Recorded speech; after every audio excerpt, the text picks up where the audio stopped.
شخص کسی کے ساتھ محبت کا دعوے دار ہوتا ہے نا، تو دعویٰ کرنا بڑا آسان ہوتا ہے، لیکن اس دعوے کو ثابت کرنے کے لیے جو قربانی ہوتی ہے اس کو دینے والے لوگ بہت کم ملتے ہیں، اس قربانی کے لیے اپنے آپ کو پیش کرنے والے لوگ بہت کم ملتے ہیں۔ اگر سویڈن، نیدرلینڈ، یہ فرانس، ان ممالک نے قرآن کی توہین اور بے حرمتی اور صاحب قرآن کے ساتھ اپنی دشمنی کو ظاہر کیا ہے، تو تھوڑا سا ہمیں بھی یہ سوچنا چاہیے کہ ہم تو قرآن سے محبت کرتے ہیں، قرآن پہ جان دیتے ہیں، قرآن کو ایمان مانتے ہیں، وہ تو دشمن ہیں، ان کا قرآن کے ساتھ ایسا سلوک ہے، ہم جو قرآن سے محبت کرنے والے ہیں ہمارا قرآن کے ساتھ کیا سلوک ہے؟ اگر کوئی علم والا ہے تو وہ قرآن کو وہاں سے پکڑتا ہے، وہاں سے لیتا ہے جو اس کے مسلک کو، اس کے نظریے کو، اس کی سوچ کو جو چیز اٹریکٹ کرتی ہے اتنے قرآن کی وہ آیت لے لیتا ہے۔ یعنی ہم قرآن کو علمی طور پر بھی اتنا ہی استعمال کرتے ہیں جتنی ہمیں اپنی ذات کے لیے ضرورت ہوتی ہے۔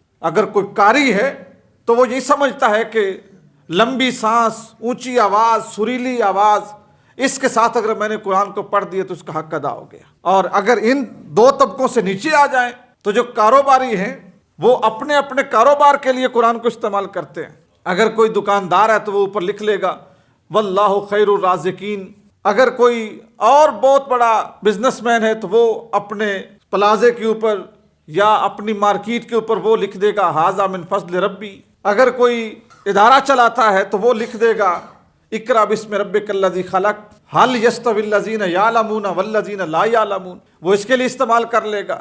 اگر کوئی پیروں فقیروں کوئی خانقاہوں کیا کہیں پہ زیادہ وہ موجود ہیں تو ہر دیوار پہ یہ لکھا ہوگا الا ان اولیاء اللہ لا خوف علیہم ولا هم یحزنون اللہ ولی الذین آمنوا یخرجهم من الظلمات الی النور۔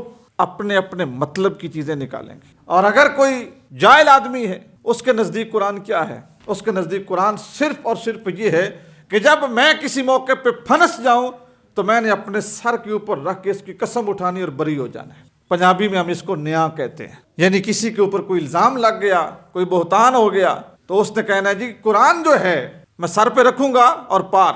اور باقی کچھ لوگ ایسے ہیں عوام جو صرف قرآن کو اس لیے پڑھتے ہیں کہ اس کو پڑھنے سے ثواب ملتا ہے، کچھ خود پڑھ لیا اور کچھ اپنے مرے ہوئے لوگوں کے لیے مسجد میں آنے والے بچوں سے پڑھوا لیا، مدرسے کے بچوں سے پڑھوا لیا، اور ان کا نظریہ یہ ہے کہ قرآن پڑھ کر اگر ملک کر دیا تو اس کی اصال ثواب کی بخشش سے ہمارے مردے کی بخشش ہو جائے گی۔ اصال ثواب برحق ہے، کوئی شک نہیں ہے، لیکن کیا قرآن صرف اسی لیے ہے کہ بندہ زندگی میں خود نہ پڑھے، جب وہ مر جائے تو کوئی اس کی قبر پہ ہی بیٹھ کے پڑھے؟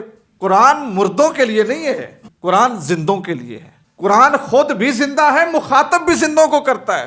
تو یہ چار طبقے میں نے گنے، عالم، قاری، جاہل، عوام، یہ چاروں کے چاروں بھی قرآن کے ساتھ انصاف نہیں کرتے۔ قرآن کو اللہ نے آسان نازل کیا للذکر وَلَقَدْ يَسَّرْنَا الْقُرْآنَ لِلذِّکْرِ، ہم نے قرآن کو آسان کیا کہ تم نصیحت حاصل کرو۔